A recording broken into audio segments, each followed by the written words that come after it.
All right, good evening and welcome to the August 3rd, 2015 meeting of the City of Pacifica Planning Commission. And for the audience out there, we apologize for starting a little late. As many of you might know, the traffic was outstanding tonight. Let's see, let's roll call. Unbelievable. Commissioner Brown, Commissioner Niblin, Here. Commissioner Cooper, Chair Campbell, Here. Commissioner Gordon, Commissioner Evans, Present. Commissioner Valalas. Here. All right, we'll start off with a salute to the flag. I'll lead it.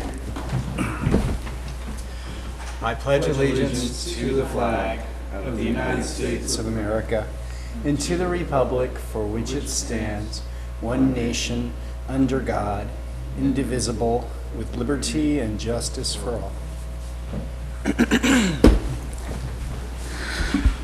All right, on to administrative business. First, the approval of the order of agenda. All right, was that you? And you, wait a second. Oh. I don't have, just 1 minute. Do I have the agenda?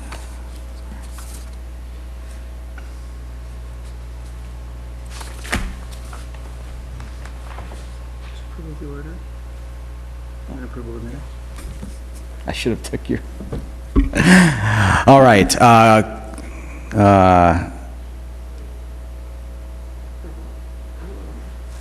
Yeah, you were right. I was Got a right. motion to approve. Okay, Commissioner Evans then.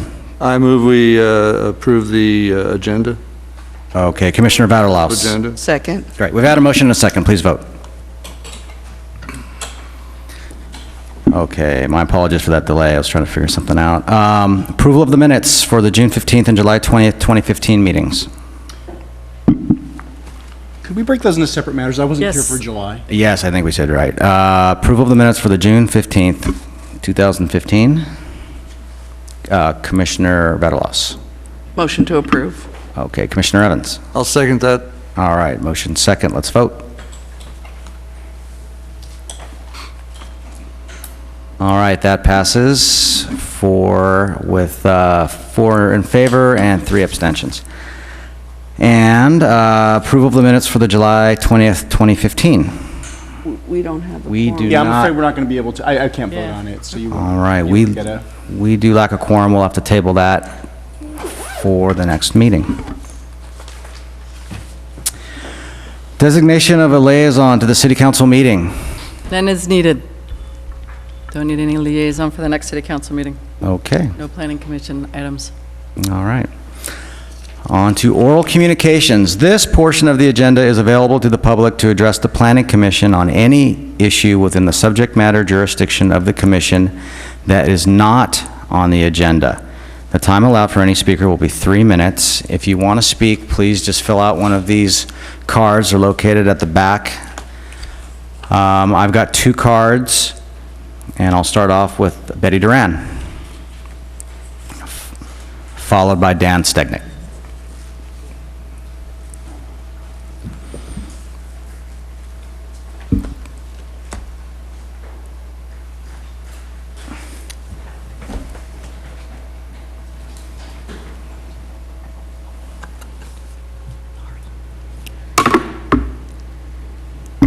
Good evening. Remember me? I don't think you're going to forget me. At any rate, tonight I'm here to discuss something that I brought up during the May 18th Planning Commission meeting. At that time, I indicated that only 9 residents had been notified about the proposed 7-Eleven at 700 Hickey. And I know it's been brought up at other council meetings, city council meetings, at planning commission meetings, and in fact, at least one of you voiced concern on that May 18th meeting. But I decided I'm asking the wrong question. And the reason I decided I'm asking the wrong question is because when I ask the question, I'm consistently told that the legal requirement of the government code has been complied with. I think the question I want to ask tonight, because it actually pertains to an item on the agenda, I'm not speaking about the item on the agenda, I'm just referring to it. Tonight before you is a property. It looks like it's a home that's about to be built, and 57 surrounding property owners were not notified. I don't know, but I don't think that 57 surrounding property owners are within 300 feet. What was the difference? Why were 57 notified here? Are they all within 300 feet? I could be wrong.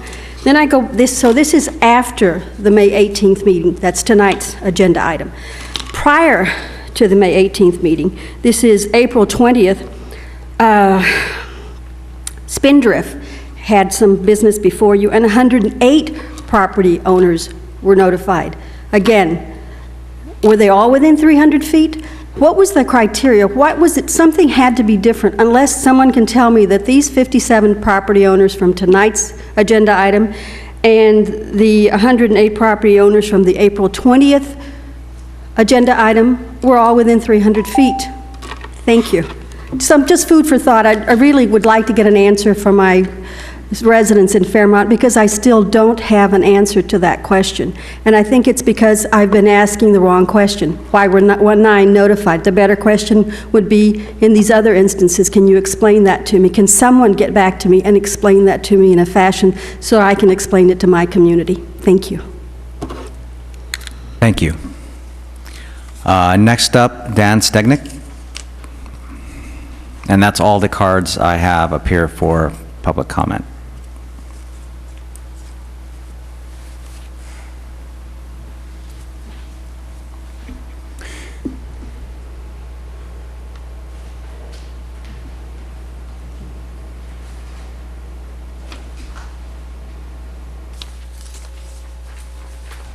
Good evening, Council, Planning Commissioners, and thank you for hearing me tonight. I just want to go over a couple things from the 7-11 City Council hearing.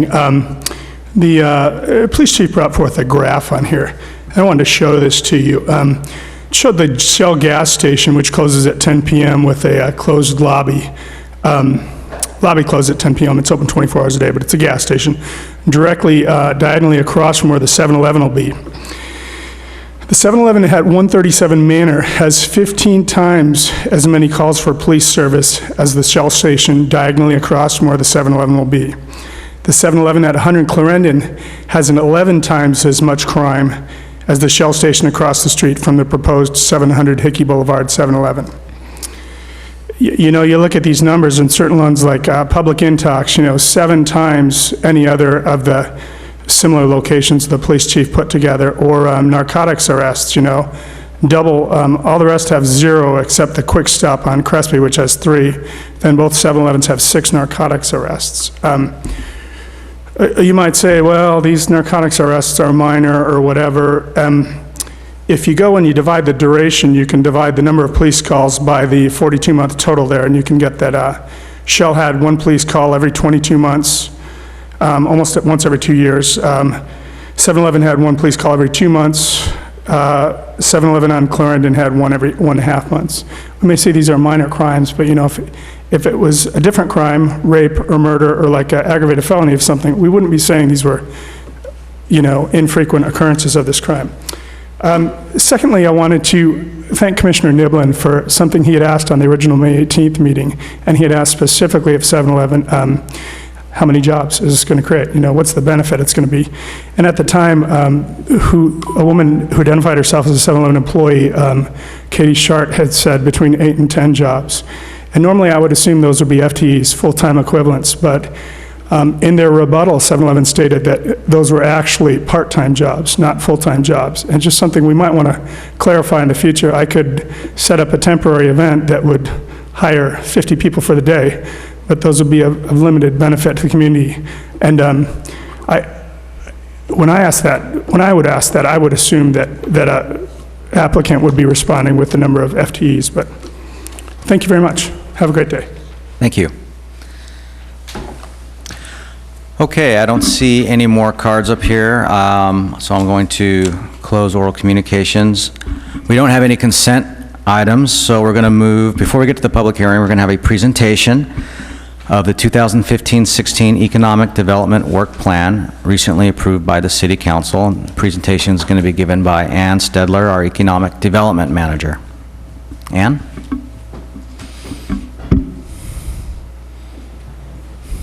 Good evening, Planning Commission.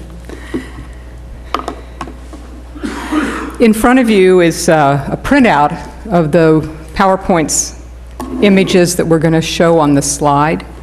And at the back of the room, there are a couple copies. I have a couple more copies in front of me. If anyone here needs any, let me know. You're absolutely correct. This was something that on June the 8th, we presented to the City Council, and it was part of the adopted budget that occurred later that month.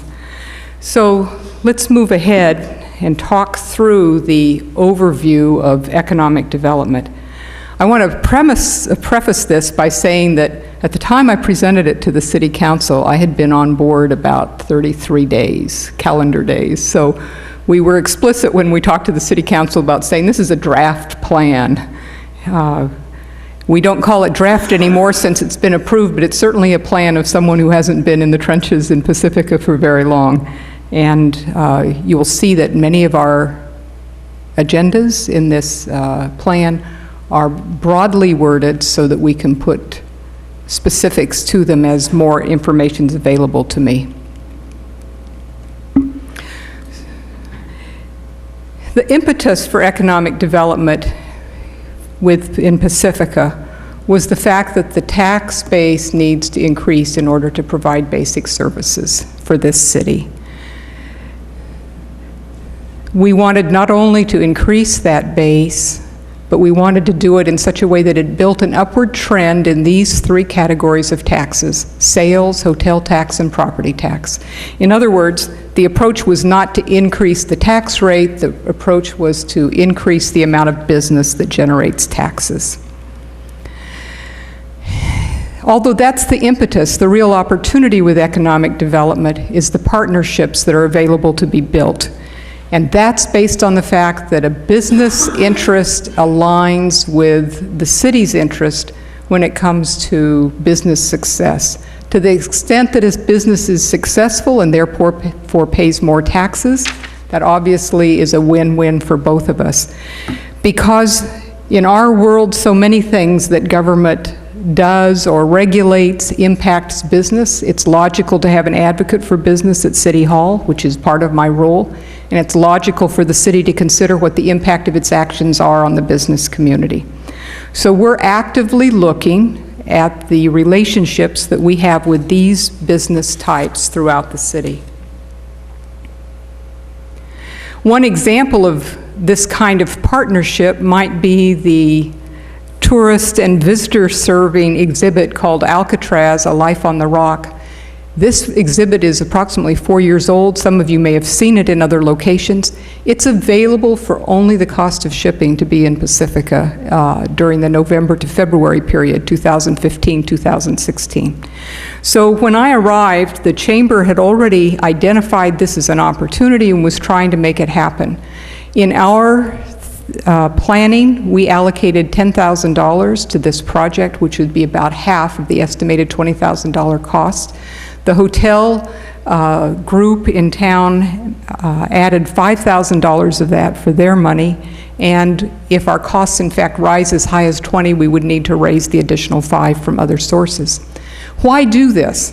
This exhibit gives us an opportunity to publicize something that's happening in Pacifica. It increases awareness of Pacifica, and it's targeted particularly to visitors and tourists. It has a direct linkage to the Bay Area because the island and its history is so pertinent to the San Francisco Bay Area's history also. And of course, it could interest the Pacifica audience and school groups throughout this part of the peninsula. So that was the momentum behind trying to accomplish this. Obviously, when I've described the cost and the partnership, the burden is shared, the work of putting it together is shared, and that's the kind of joint effort we look for in the partnership. Why? Because the resources that we have as a city and the resources the Chamber has as an organization are simply inadequate to do the work that either one of us wish to do, and we're going to need to join forces to accomplish it.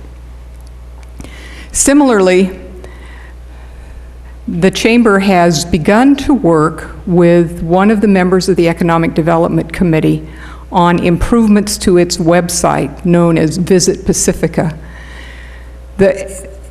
improvements take two characteristics. One is to increase the search engine optimization performance, and the other is to make the website more friendly to the increasing number of mobile users, which now is a higher percentage of users than the desktop or laptop users. So in that regard, there's going to be a need to rebuild some of the website. The benefits are obvious, and they're very much the same as what I described on the previous slide.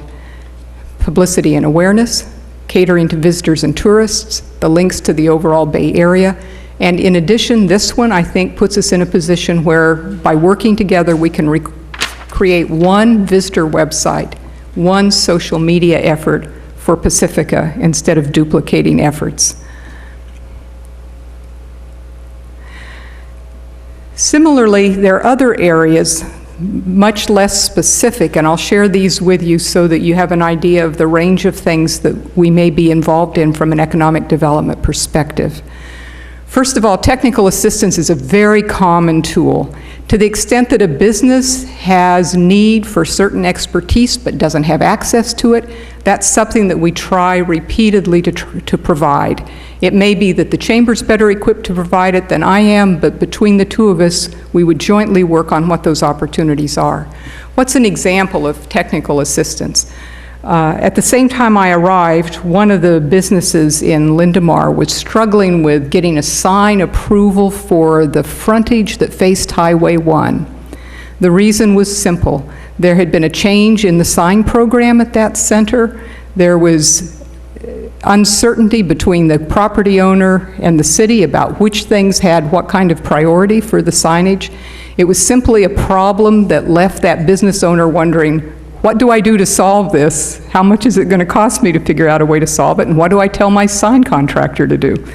But Catherine and I sat down and worked through the documentation and the history, realized what both the city wanted from the standpoint of the city's commercial design guidelines, and it was aligned perfectly with what the business wanted. We found information in the old record to be able to support the application, and the sign is on the back of the retail establishment now. Take a look at it, if you will. I checked with the merchant before speaking to you tonight. She's happy to be identified. It's Katie Brookshire, who's opened the Table Wine Merchant Store, doing an innovative business with both table wines and produce and meats for her customers. And her sign fits your commercial design guidelines beautifully. As Caltrans finishes its work, it'll be easier to see that for all of us going both north and south. So that's an example of technical assistance. Another case in point was one of our new businesses is opening a business that's never been established in Pacifica before. It is a distillery.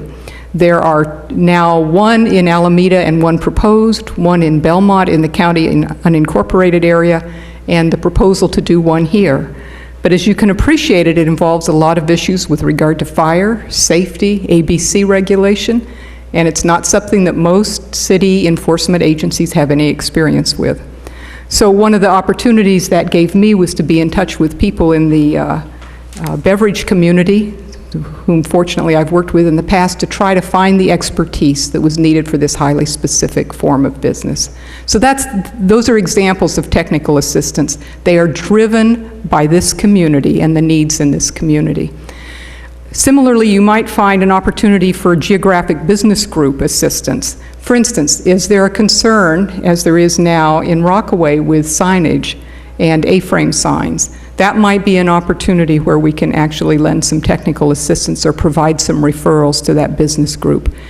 Typically, if there's a question about signage, it may be because some of the existing signage is inadequate in terms of sight lines or visibility or serving both pedestrians and auto traffic.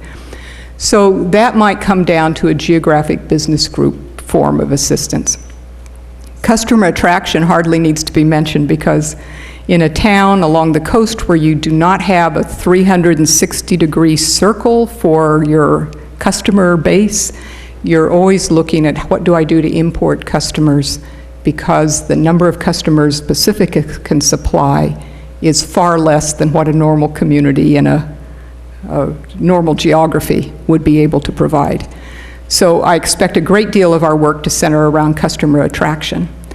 And now I'm going to come back to something very specific, which is the unusual opportunity to tie some of our publicity with Super Bowl 50, which is occurring February 7th, if I remember correctly, 2016. You may have seen the recent press article regarding Super Bowl 50 and the desire to tie it to philanthropic efforts throughout the Bay Area, particularly targeted to children and low-income neighborhoods. There's also an effort to bring publicity to communities throughout the Bay Area, including things like the banner that's on the slide in front of you. And there's an effort afoot on behalf of the cities who are participating with the Super Bowl host committee to build some kind of activities that may provide good publicity for the Bay Area as a whole, and to the towns in the Bay Area in conjunction with this huge media effort that it will surround Super Bowl. So let me move to the first of our media publicity opportunities. You may have seen the article that is now on the host committee website called 50 Perfect Hours in Pacifica. It led with this photograph, and the opening comment, the opening paragraph was very well written from our perspective, featuring the stunning quality of the view, the unexpectedness of it as you come over the hillside, and the qualities of this city that we like to feature, the safety of the city, the unusualness of it being here immediately adjacent to San Francisco. That launched, I believe, on June 18th, and it will stay up on the host committee website until the Super Bowl plays. So that work, that effort, really came to us through the efforts of the San Mateo County Convention and Visitors Bureau, who months ago provided information on San Mateo cities to the travel writer that had been employed by the host committee organization. So again, I'm talking about partnerships, getting the word out. And I hope in the months ahead I can bring you more examples of how we've been able to join forces with this large media play. It might be considered that we're talking about things that are new and things that can be done because an economic development person's been hired by the city. But you have an excellent model that's been in place for years in Pacifica. The Hotel Parking and Business Improvement District is a self-initiated program by the hotels in this town to assess themselves. The money that comes from the assessment is the PBID revenues, the assessment revenue. The PBID functions as an advisory body to the City Council in terms of those expenditures, and that money is used to market Pacifica. Early on, there was a choice and a discussion about, does this money get used to market the hotels, or does it get used to market Pacifica? And the hotels in this community, as I understand it, have been steadfast in saying, if we market Pacifica as a whole, we build awareness of this town as a destination. The hotels implicitly benefit by that. If we market by hotels alone, we lose much of the momentum and the power that we could achieve by marketing jointly. So they have done the same thing that I'm talking about doing, which is using the resources we have for a joint effort. The rising sea benefits all boats, right? It's that approach that we're taking. So as we talk about economic development, the broad efforts that we make will be designed to benefit the business community in numbers rather than the business community from the standpoint of a specific business. The specific business will be attended to in terms of advocacy, problem solving, technical assistance.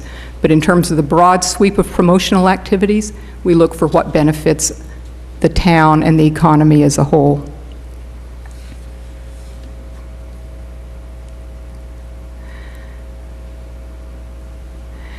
There's more, however, than promotion, and certainly Pacifica is fortunate, I think, that they have a number of things that need to be undertaken at this point in time.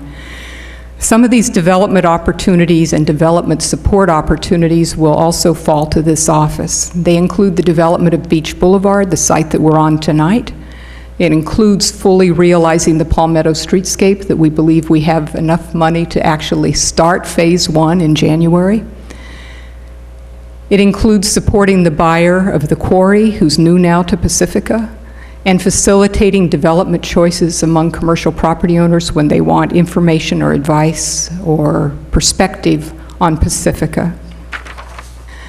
In addition, there are a series of long-term activities which need to be done in order to manage an economic development program and to really link it with the realities of this town. For instance, information can be developed that really highlights and illustrates the value of the community assets in this town. That includes a number of things. It's our open spaces and our scenic views and our ocean in particular.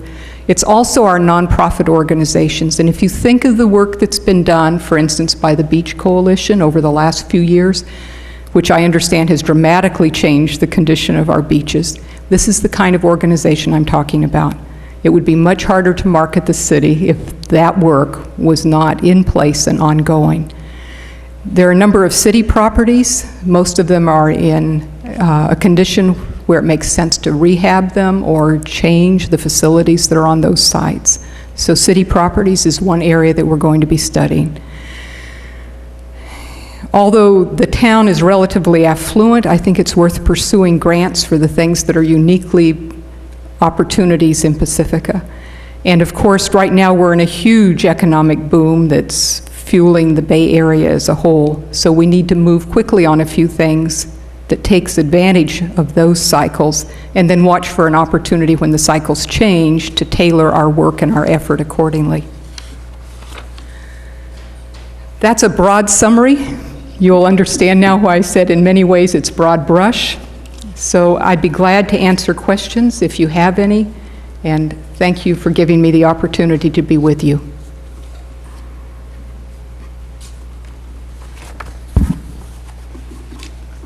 I had one quick question. We were going to hear at the last commission meeting about the food trucks at the beach. I was wondering what the status of that was. It's unchanged from what I shared with you 2 weeks ago. Enough questions were raised about congestion, adding to congestion potentially with that event, and congestion both from the standpoint of parking and Highway 1, illustrated again today, I'm afraid. So we need to work through that at a fairly refined technical level and come back to you with good answers.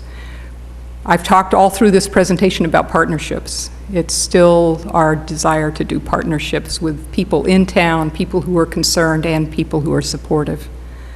So if I may, I want to come back to you with that issue. Great. We look forward to it. Okay, I don't see... Oh, yeah, Commissioner Neblin. Thank you. I appreciate the presentation. It's very informative, and recognizing that we're still kind of at a broad brush sort of a place right now. Sort of curious about your thinking with respect to building this upward trend, and I know you broke it down into sort of a three-legged stool, sort of the sales tax, hotel tax, and property tax. What do you see as sort of the most kind of in the near term, I guess, likely place where we're going to be able to sort of get momentum in terms of building that upward trend, if there is any one of those three in particular that you're especially optimistic about, or maybe not? Well, no, I think I'm optimistic on all three fronts. There is an opportunity to increase the amount of visitor traffic. If you just take, leaving tourism aside for a minute, if we just take visitor traffic, we're sitting how many minutes away from how many millions of people? And affluent people, tech-savvy people, a large number of young people in the 25 to 34 age group. If we can tailor our message to reach those people, and if we can use social media and methods of connection that are appropriate to that audience, we should be able to draw people to those things they like so much to do. Surfing, mountain biking, hiking, crabbing. We've got a wonderful playground for the audience that's right at our doorstep. So I'm very optimistic about that. I think that a concerted, planned repetitive message is what the advertising gurus tell us we need to do, and clearly that needs to be done. So I'm optimistic about that. When you fuel any business's success, the benefit that comes to their business in terms of monetary gain is ultimately reflected in the commercial property values. So even if you aren't talking about development of a commercial site, there's an opportunity for the commercial health of a district or a city to improve the commercial property rates over time. You know, that there's a lag there, admittedly, but we're talking about an incremental gain, okay? So in addition to that, where hotels are concerned, if any of you have checked hotel rates in Pacifica recently, they were high enough to surprise me. So I think it's worth checking that. We know we have some opportunities for new hotels. We know that the market at this point in time is remarkably supportive of hotel development. So I'm sure you're all aware that Beach Boulevard has been slated for a hotel. That's one case in point, but I don't think it's the only opportunity available to Pacifica.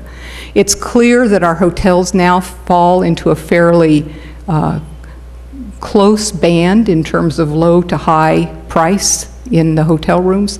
In this market and with our proximity to SFO, we may very well be able to push the upward limit on that hotel, not only from the standpoint of price, but from the standpoint of quality and desirability to some of the travelers that will come here. We had a meeting last week with a consultant that I've worked with for years, and I found out that they had chosen to stay in town here the night before, scheduled us early in the morning so they could have the quietness of a beachfront hotel before they made their day through the rest of their Bay Area clients. That's the kind of reputation we want. Number of the restaurants in town have been aggressive about reaching out to nearby corporate clients and hosting retreats, work sessions, and other kinds of business meetings in waterfront banquet rooms here. We need to continue to do that. Well, I think there's a lot to be said for developing a theme, developing sort of, as you're sort of reflecting here, so I think it's a great thing. Thank Thanks. you. Thank you. Just one more quick question. Your thoughts on North Palmetto? A lot of us up here have thought that the North Palmetto is an underutilized resource in this town. It's the businesses there sometimes are not the highest and best use of California coastal land, located, as you mentioned, 10, 15 minutes away from the city. I've had a lot of folks from the tech center wondering why we don't have a Class A building there if it's so close to the city. I was wondering what your thoughts were on North Palmetto development. You're absolutely right. And the discussions that we've had in the short number of weeks that I've been here have been focused on that from the standpoint of planning, land use regulation, the opportunities to change those regulations and to sort through those opportunities.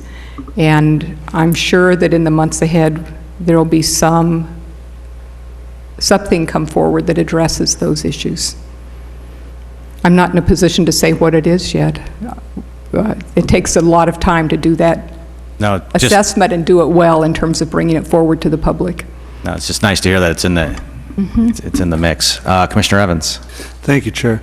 I just want to say welcome again to Pacifica, and I look forward to your adventurous work, because it's always an adventure to try and get business going and get that kickstart. And so I look forward to upcoming, I should say, programs that you might bring Great. forward. And I've always contended that there's no reason that we couldn't be like, I won't mention them, but a couple southern beach towns below us here that are tourist-oriented. And we have the benefit of being so close to the airport and so close to San Francisco and Silicon Valley and the 49ers Stadium and the Giants Stadium. So yeah, we have so much more than they do, and yet we haven't been able to grab that right spot yet. So I look forward to you being on board, and welcome. Good. Thank you. It's good to be here. Commissioner Bradlaus. Thank you again, and I would like to see Pacifica become a destination, which I don't see it as much right now as it could be, and I think we could expand on that greatly. and people would just come to Pacifica to come here. Thank you. All right. I have a card, I believe, for public comment on this item. Is that something that we could do or no? Unfortunately, with this item, it's not a public hearing. Do you have any suggestions? Certainly, the commission can take public comment at this point, if it's something that it would like to do. You're not required to, it's not provided for in the item. Okay. Well, I figure let's do it. I suggest we do. Well, go I ahead. think it's a good idea. What do you think? Everybody? I'm looking at nodding heads. Okay. Dan Stegnick.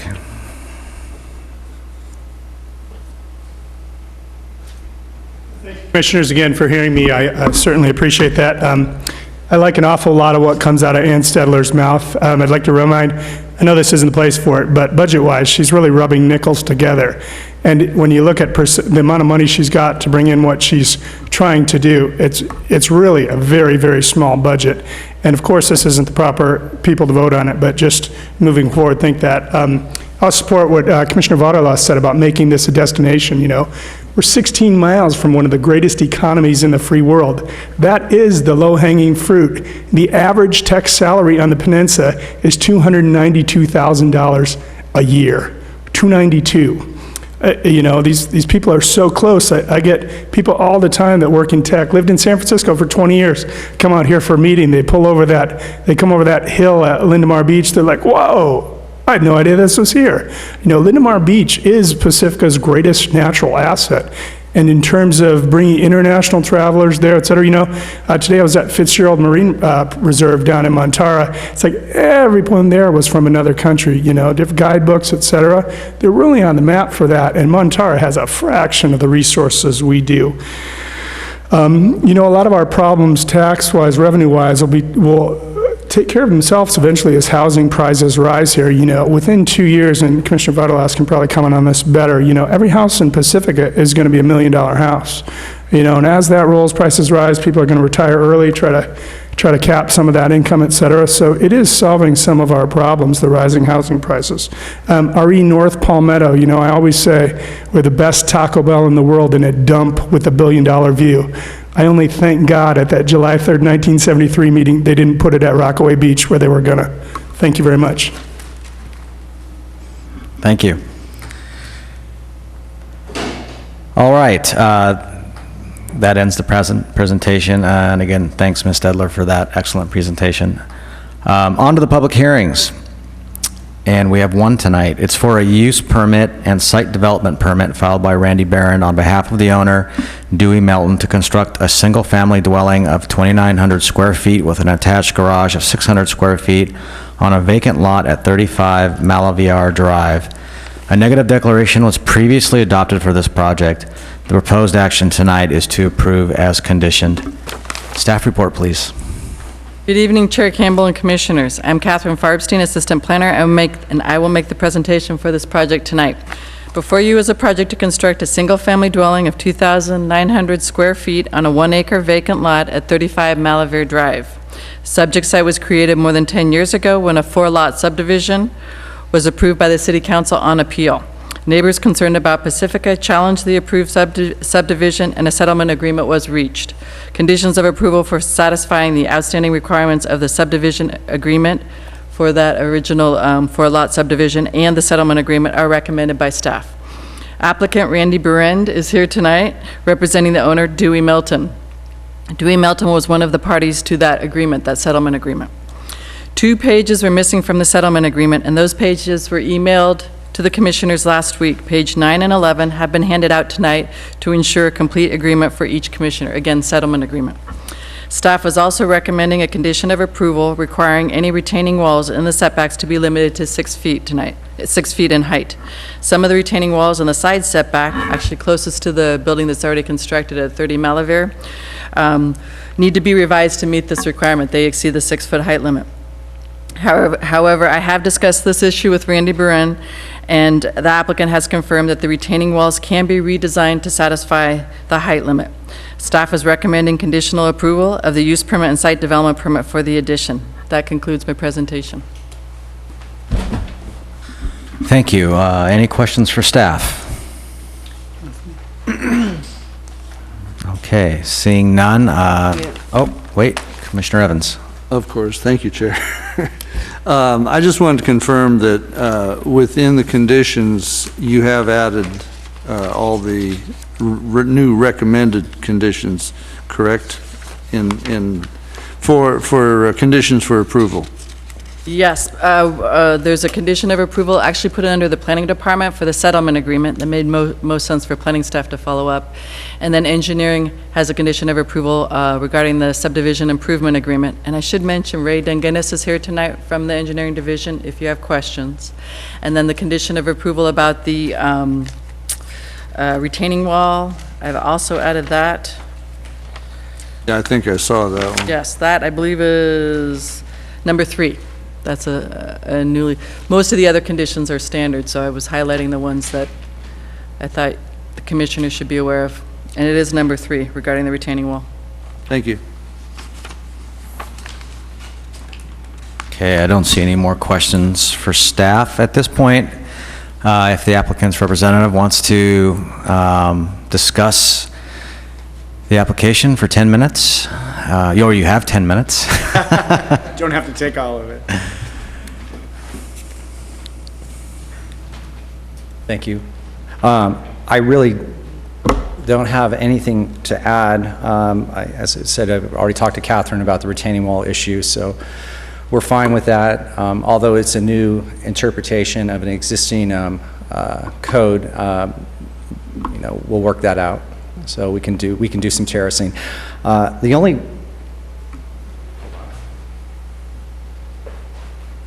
condition of approval I'm asking is kind of, it's one that's kind of a boilerplate one that we've used, that's been, that we've followed before, and it has to do with the gutters and downspouts matching the existing surface of the house. And as you can see from the plans, this house is going to be a traditional style Spanish house. It's going to be off-white / parchment color with a standard tile terracotta roof.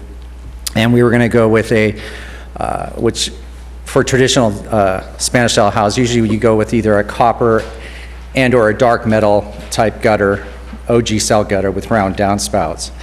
And so I would ask is if we could get approval for our downspouts and our gutters to be all uniform, because really in the traditional style house, that copper downspout against the opaque background is really part of that old world look and really lends to the architecture as opposed to taking away.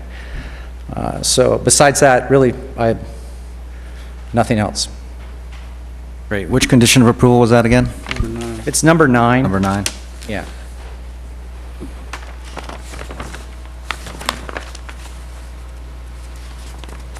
All right. Any questions for the applicant?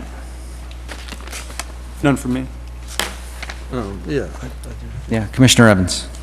With the conditions that we were mentioning before, the new conditions, I read in here also that there was discussion of proving that the seeding has been done already to the hillside and pond area. Yes. And is that going to create an issue with you or with the proving that from a while ago? Well, yeah, again, this is something that happened almost 10 years ago, but I did talk to Dave Melton, who did do the planning and seeding. He said he somewhere has the receipt of the purchases that he made of the native plants. He said that we can come up with pictures and show the ones that were planted up there that have taken root and have survived the 3 years of drought that we've had. Right. Okay, good. The other question was the drainage, as you were speaking about downspouts, the control of the runoff from the drainage. Yeah, that's going into a catch basin, if I'm not mistaken? Yes, and it will end up in a sedimentation pond. Now, again, this was all kind of stuff that was prior to me becoming part of it, but that is part of the condition of approval, and it'll be actually on Dave Melton's property himself, right as closer to the front of the court. Yeah. Yeah. Okay, I just wanted to check with you. I know it's an interesting area, so, yeah. Yeah. Thank you. And Dave actually was supposed to be here, but I have a feeling that he's Traffic, yeah. yes, caught in other type of sediment. Can understand so, that. All right, thanks. Thank So just real quick question for the condition number 9. Yes. Could we say something like, would you be amenable to something like, all vents, gutters, downspouts, flashing on conduit shall be painted to match the colors of adjacent building surfaces, or in light of the Spanish colonial nature of this building, be a metal an appropriate metal? Yeah, you can Dark. say copper / dark metal. Something like that. That'll be uniform, yeah. The gutters and downspouts basically will match, is what we want to do, so, Great. all right? Commissioner Evans? Thank you, Chair. Back to staff, though, on that, is there a problem with that, staff? With that downspouts? No, that would be an acceptable change, appropriate in Okay. this case. Thank you. Commissioner Vadalos? My question, I like the copper gutters. I don't want to limit it, if I can jump in. Yeah. Right, because I think there's one thought occurred to me, I appreciate the dark metal, because I think there's some issues with the copper having to do with toxic metal, so I don't think we actually discourage people from using copper, so if you could keep it a little more broad, decorative metal. But a uniform color for all of it. Right. That's Yes, the idea. yeah. That wording I thought was acceptable, yeah. Okay, great. All right, I don't see any more questions. Thank you. Thank you. At this point, we would open this matter up for public comment. If anyone wants to speak to this matter, please fill out a card. They're located at the back of the room. I do not have any speakers on this topic, so I'm going to close the public hearing and bring it back to the commission for deliberation. What say the commission? Anyone? Well, I'm in favor of the project. I really don't have any further concerns. I think it's well laid out in the staff report. It sounds like the concerns that were raised by staff today have been sort of spoken to by the applicant. I'm prepared to move forward. Commissioner Evans? Thank you, Chair. I, too, am for the project. It's, I understand with all the background that this piece of property has had, I'm glad to see our attorney here to keep us straight, so thank you. But yeah, as long as we meet the original agreement, I think we're fine on that. It is over the quote, mega house, whatever they call it, but I think it fits in just fine with the rest of the neighborhood with no problems, so I certainly have no issues against it and think it looks very nice. I like the design, so thank you. Commissioner Bartolows? I agree. Yeah, I too think, I don't have any issues with this, and I think with the condition on the downspouts, it's going to be a really nice looking project.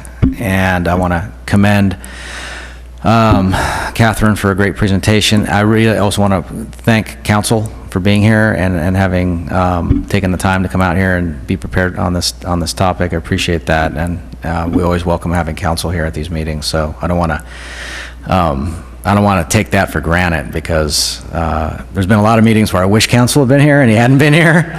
So that's great. I hope it's a continuing trend, in kind of. Also might mean we're having a lot of controversy. Okay, well, does someone want to make a motion? Yep. Mr. Nevelin. I'd like to make a motion, and specifically I'd move that the Planning Commission adopt the attached resolution, the resolution attached to our staff report here, approving use permit UP 47-15 and site development permit PSD-795-15 for the proposed single-family dwelling at 35 Malavir Drive, including conditions of approval in Exhibit A as amended in Condition 9, I believe it was, we were talking about with the downspouts, and incorporate all maps and testimony into the record by reference. Okay, Commissioner Evans. I'll second that motion. Okay, we've had a motion and a second. Please vote.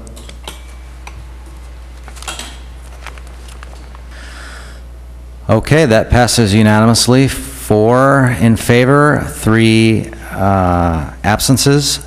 Congratulations, you have approved project. Anyone aggrieved by the actions of the commission tonight has 10 calendar days to appeal this to the city council. Okay. Onward to commission communications.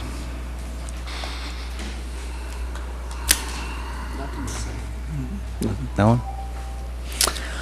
All right. I had just one note. We did have this meeting start a little late tonight because of the horrendous traffic on Highway 1, due in part to Caltrans work activity. I think it was some spot repaving. Real quick question to anyone here who might know, do we have that going on tomorrow?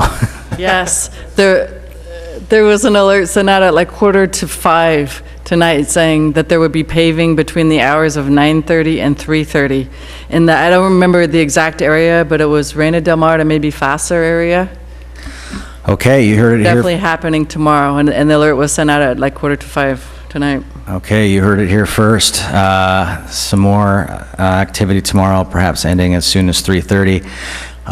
It would be, there's really no one here that would have been in charge of this, but one hopes that going forward in the future, Caltrans works with the city on providing perhaps just a little bit more of an alert to the residents of our fair city so that we avoid the traffic was unbelievable. And I know we have more potential Caltrans activity in the city in the future, and if this is any indication of what's coming, this is not good. So I hope we have better coordination in the future. Although it allowed me to have a wonderful dinner at El Grano del Oro. Can Since I couldn't make it clarify, home. please? I just checked the message. It does say the right lane from Fassler Avenue to Reina Del Mar will be closed, and you should expect traffic delays. This is tomorrow between 3:30 and, between 9:30 and 3:30. Thank you, Catherine. Thanks so much for the update. All right, you're so warned. Okay, staff communications. I have none. Tina Waremaster, the planning director, was out on conference this week, so she will be back in 2 weeks. The next meeting, regularly scheduled meeting, is for August 17th, so I anticipate she'll be back. Okay, Commissioner Vaterlaus, you have a question for staff? Oh, I had just one more, I guess it's not it's a question. Do you have any more news on where we are with the signage at the upcoming new store at Pedro Point? Not the signage, but they did, at Pedro Point, the grocery outlet store did Yes. file a building permit application electronically just today, as a matter of fact. So they have submitted their application, their building permit application, and we'll follow up with the signage for that. Okay, and that we're going to get to see that, or is that correct? I'm not sure of the particulars. I'd have to pull out there is a master sign program for that location. Right. So my understanding is if they comply with those requirements, that may not need to come to the planning commission. But we just got the plan check, haven't even opened it up yet or seen it, so we'll have to look into that. Generally, if I get a plan check on a store like that that doesn't have signage, that is one of my comments. Okay, what is it that you're proposing for the signage? So we will look into that. Whether or not it's going to come back to the planning commission, I can't answer that till I take a look at it. Can we ask for it? Would And that be also within look our? at the master sign program. Let me defer to Tina. I will talk to Okay. Tina Waremaster and get back to you on that, the planning director. Great, thanks. And one, just, She is aware of it. She brought it up in the staff meeting, but unfortunately being out today, she doesn't even know the news yet that they Oh. have submitted. I will follow up with her. I have one more question. And then also the 7-Eleven proposed for the old Dave and Lou's on Highway 1. Any updates on that? Nothing's been submitted yet, and I believe the other one is going back to the city council sometime in September. Great. One at Dave and Lou's we have not received a planning application submittal for that location, and the other one is still under review and going to the city council several weeks from now, I think sometime in September, but I don't have the exact date of that. Okay. Commissioner Evans? Thank you, Chair. It just, while we're making announcements, what is the status for August 6th on the changeover for the bridge? I understand that's going to happen on August 6th. I got the same alert saying that it will start August 6th at night, I think. I believe I want to say 7 o'clock at night, but to expect it to be in place by morning commute time on August 7th. Thank you. Hopefully. Thanks. We got that alert, several days ago, but can I just mention, because I realize Ray is here and can maybe answer, engineering did not know about this closure too from Caltrans, so unfortunately, nobody was notified until it was already an issue, yeah. Yeah. Really unfortunate. Oh, Caltrans. Commissioner Vaterlaus. Motion to adjourn. All right, we've got a motion to adjourn. Commissioner Neblin. I'll second. Okay, we've had a motion and a second. Please vote. And that passes unanimously, 4-0 with 3 absences. Thank you, and Getting home. good night. Yes. I'm going south. I'm going north, rather. So.